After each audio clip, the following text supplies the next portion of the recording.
session on communicable diseases, especially with reference to air and water. So, today's session will comprise of the following objectives. In this, we will try to understand what communicable diseases are. We will also try to identify the main characteristics of any communicable disease. We will also describe the various modes of transmission of communicable diseases, and we will discuss some commonly occurring waterborne and airborne diseases. We will also try and explain how we can prevent the spread of these communicable diseases. So, let us begin. What are communicable diseases? If we see, communicable diseases, as the name suggests, means those diseases which can be commuted or communicable, which are communicable from one person to another. So, communicable diseases are nothing but infectious diseases which can be passed on from one person to another, and they are of public health importance. Why? Because they pose a danger to the public health. If I am carrying some communicable disease and I happen to meet you or someone else on the way, then I can transmit that disease to you. Okay. Communicable diseases are spread easily from one person to another, and therefore they can make a large population sick. So, you understand how important these communicable diseases are. Communicable diseases are also known as contagious or infectious diseases because they can pass the infection from one person to another.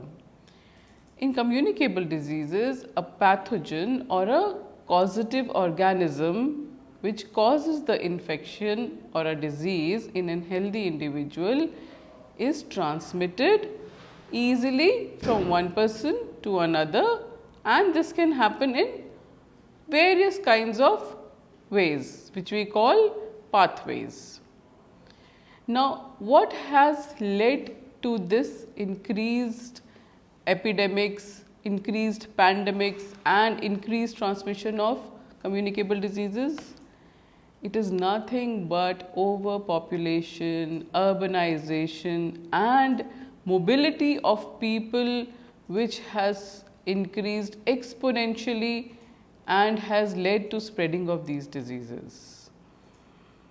Railways, airways, airports and other means of public transportation, where large number of people come from one place to another, and obviously they interact, they meet, their very presence in that area can play a major role in spreading and managing these diseases. Now, let us see what are the characteristics of communicable diseases. First characteristic, which is very important, is that they are contagious, and second, that they are infectious. What does contagious mean? Contagious means that they can spread through contact. Contact can be direct or indirect. Indirect contact, for example, how it happens when we touch a person who is having a infection directly, like if we shake hands or we just touch the person's body or clothes, or we can even touch some other object that that infectious person had touched previously. These are doorknobs, taps, tap handles, door handles, or if you happen to touch the clothing or maybe towel or some other maybe a pen or something else which that infectious person had earlier touched. So, Contagious means it spreads through contact, and this can be direct or indirect contact. Second is that these communicable diseases are infectious in nature. That is, they can be easily passed on to other persons and they can have an exponential effect. Now, an important organism or a causative agent which has an important role in these transmission of communicable diseases is a causative agent or an organism which may be unicellular or multicellular. Unicellular means single celled, uni means one, cellular means cell. So, single cell microbe or it can be a multicellular organism. For example, of a unicellular organism or a microbe is virus, bacteria or any protozoa, and a multicellular organism is a parasite. So, the causative agent which causes these communicable diseases can be a virus, a bacteria, fungi, protozoa, or it can be a parasite. And depending upon the pathway or the mode of transmission of communicable diseases, they are classified into 4 broad categories. What are these? These are waterborne diseases, airborne diseases, vector-borne diseases, and those which spread from contact or direct contact to a infected person. So, let us first take, in this session we will discuss 2 main diseases, air and water. So, let us first take airborne diseases. Now, what are these airborne diseases? Diseases that spread through infectious substances which are suspended in the air are known as airborne communicable diseases. Now, mode of transmission of airborne diseases may be through various modes. First can be like droplets, in the droplets form, like a discharged droplet of a saliva or a sputum of an infected person. How while speaking, if you are standing very close to a person who is speaking to you, or he happens to sneeze or cough, and obviously we know when a person sneezes, there is a certain amount of distance, maybe 300 or 200 meters, that the droplets can move. So, if you are standing in the vicinity of an infected person who sneezes or coughs or whose droplets are just discharged while speaking, and you happen to catch those droplets, also you can be infected with the same communicable disease, and the mode of transmission here was through air. Okay. So, these were the droplets which were transmitted in the air from one person to the other. Now, second mode of transmission can be through dust. These are dust are nothing but the particles of dust or soot particles, carbon particles which are suspended in the air. These can carry microorganisms residing on these small particles, and when you sweep the floor of a room of a person, infected person, these dust particles become suspended in the room, and from an infective person, your own body can catch these dust particles which can be trapped in your nostrils and enter your body. So, second mode of transmission of airborne disease is dust or soot particles. Now, there are some common airborne diseases which we will discuss today. They are tuberculosis firstly. Now, tuberculosis is a bacterial disease which is caused by Mycobacterium tuberculosis, and it mainly affects immunocompromised persons. What are these immunocompromised persons? They are the persons with weak immune system. For example, you are suffering from some ailment already, or you are an HIV positive person, then your immune system is weak, and further the bacteria can easily thrive in these persons. So, mostly the TB affected lungs, and TB affects our lungs and glands, but it may also affect our brain and bones, also our kidneys, intestines. So, these all can be affected by tuberculosis, which is an airborne communicable disease. Second airborne disease is pneumonia. Pneumonia is caused due to inflammation of the lungs, and in this disease there is filling of fluid in the alveoli. What happens is, I have also discussed in my previous session, which was on structure and function of respiratory system, and also diseases and disorders of the respiratory system. So, in that I have discussed in detail how our alveoli, our lung functions, and what is the basic unit of exchange of air in our lungs, which is alveoli. So, when these alveoli become filled with fluid, they are incapable of exchanging air and making our body oxygenated. What happens is, the fluid in the alveoli accumulates and the air exchange capacity is lost. Naturally, when there is air in the alveoli, so normally what happens is that the capillaries are surrounding the alveoli, the blood capillaries, and air or oxygen is transferred from outside through the alveoli walls to the blood capillaries.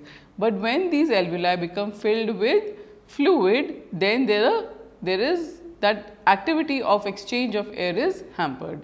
So, in this condition, which is pneumonia, what happens is that the exchange of air is hampered and a person suffers from lack of oxygen. Okay. This is a very dangerous condition, because if this infection of pneumonia spreads to in the entire lungs, then a person is not able to breathe. You can see in this figure, on one side we have a normal alveoli where there is free exchange of air happening, but on the other side we have a darkish blackish alveoli wherein the fluid has accumulated and the lung has become incapable of its normal function. Next airborne disease is chickenpox, which is also a highly contagious illness caused by a virus known as varicella zoster, and it has 10 to 21 days of incubation period. What happens in chickenpox is that spots appear on the skin, and these spots are itchy and there are small open sores, but they heal without leaving any scars on the skin. This disease can spread easily through aerosol droplets from the nasopharynx of an already infectious person, or through the direct contact with the secretions from the rashes of an affected individual. So, if there is a person or a family member who is suffering from chickenpox and you happen to touch the bed sheet or clothing or any other used object like a towel or something, then it is likely that you also can be infected with this disease. Next airborne disease is influenza. Influenza, as we know, is a very common viral infection which we all must have suffered at one point or the other. What happens is there are various strains of viruses, influenza viruses, which keep changing and mutating over a period of time, and they are capable of causing, which we normally call as flus, which is maybe a seasonal flu, or it can be a viral infection. Now, these days also we are witnessing a very dangerous form of viral infection, which is coronavirus pandemic. Now, this coronavirus is also, as we know, is a virus which is affecting our lungs and is getting mutated every now and then into a serious form. So, it was not that these viruses were not present earlier, they were present earlier also, but in today's time they have become so potent, they have become so deadly that they are affecting and they are spreading at a very fast rate. The entire world has come under the infection of corona, which is also an airborne virus infection. So, the severity of a viral infection always varies from mild to moderate to severe. And while we can recover, the body can recover from mild or moderate cases, especially the lung function can restore itself to normal, but in some severe cases these can also be lethal. And some common effects that are produced by these viral infections are fever, chills, body ache, inflammation of bronchial tubes, which are known as respiratory problems, which actually it is manifested as difficulty in breathing, but normally what happens is it is a inflammation of the bronchial tubes and filling of alveoli with fluids or sputum, which is not easy to be removed from the body. So, and in some severe cases these alveolar walls can also get broken and their oxygen carrying capacity, exchanging capacity is lost. So, you must have heard that a patient usually is put on ventilator support. So, what is ventilator support? It is a support to support your breathing, and it is equipment in which oxygen is facilitated, because the role of alveoli has gone. The alveoli which were automatically oxygenating your body were now filled with fluid, their air exchange capacity was lost. So, now what is happening is the ventilators have taken over and they are now exchanging the oxygen for you. So, these were some of the airborne diseases.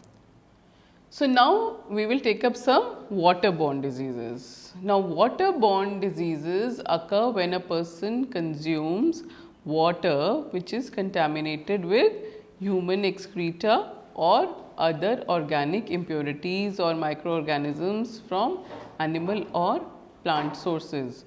And what are the example of these waterborne diseases? They are cholera, typhoid, dysenteries, amoebiasis, etc. Now, here the main mode of transmission of waterborne disease is consumption of infected food, water, milk or milk products.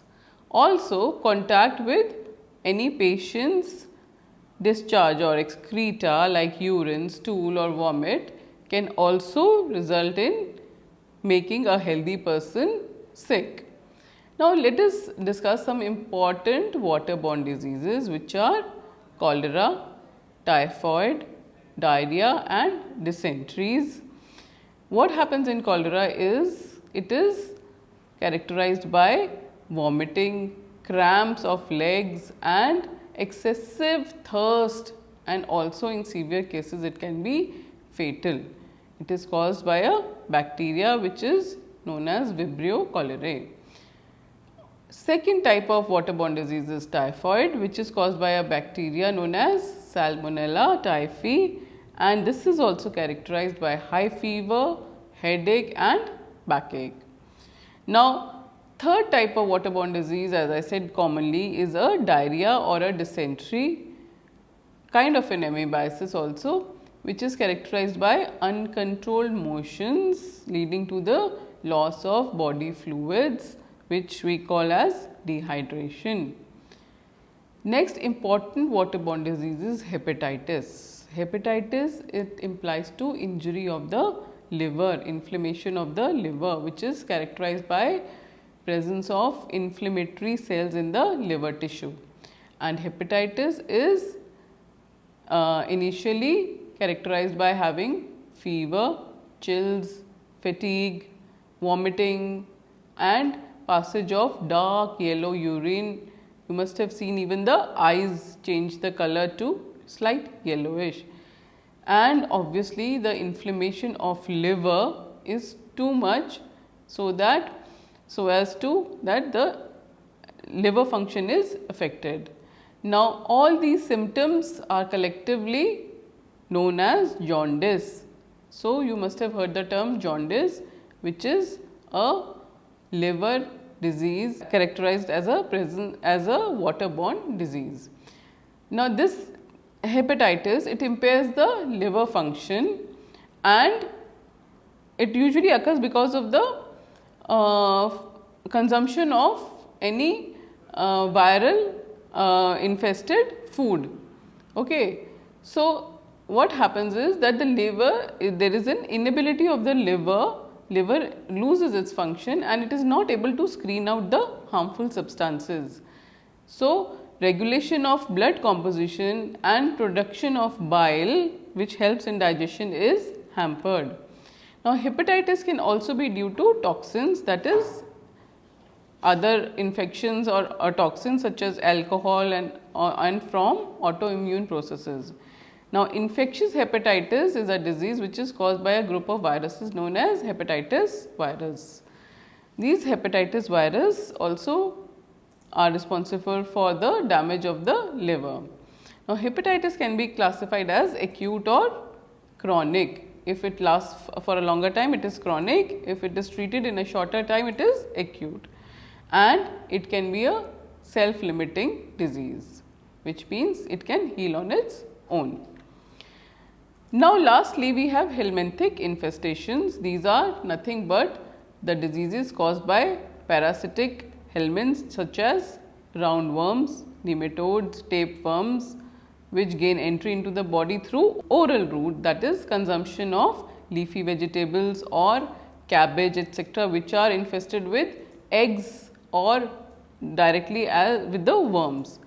These eggs, if consumed, they hatch in the stomach and they grow in the stomach and they cling to the walls of the intestine and they utilize all the nutrients which we eat from the gastrointestinal tract itself. Also, they are resistant to the acidic nature of the gastric juices, so they do not die. Now, here you can see some of the worms are there. These are roundworms, hookworms and tapeworms, which are commonly seen in the stomach of infected person. So, now how can we prevent the spread of communicable diseases? We can prevent by maintaining a good hygiene, washing our hands several times in a day, using sanitizers, wearing a face mask or shield in public areas. We should immunize ourselves and our family members, and we should regulate our drinking of our water and other products. Consumption of raw fruits and vegetables should not be done without washing thoroughly. Drink boiled water or filtered or RO water and avoid consuming milk and milk products without boiling or cooking. So, this was about the air and waterborne diseases, and today we have covered the definition and characteristics of communicable diseases and also how these diseases are spread, what are the modes of transmission of these diseases and what are the commonly occurring airborne and waterborne diseases. For example, airborne like tuberculosis, pneumonia, chickenpox and influenza, and waterborne diseases like cholera, typhoid, dysentery, amoebiasis. We have also discussed that how we can prevent the spread of these diseases. So, thank you very much, and in the next session we will take up another issue which will deal with the communicable diseases which spread through vector and through contact.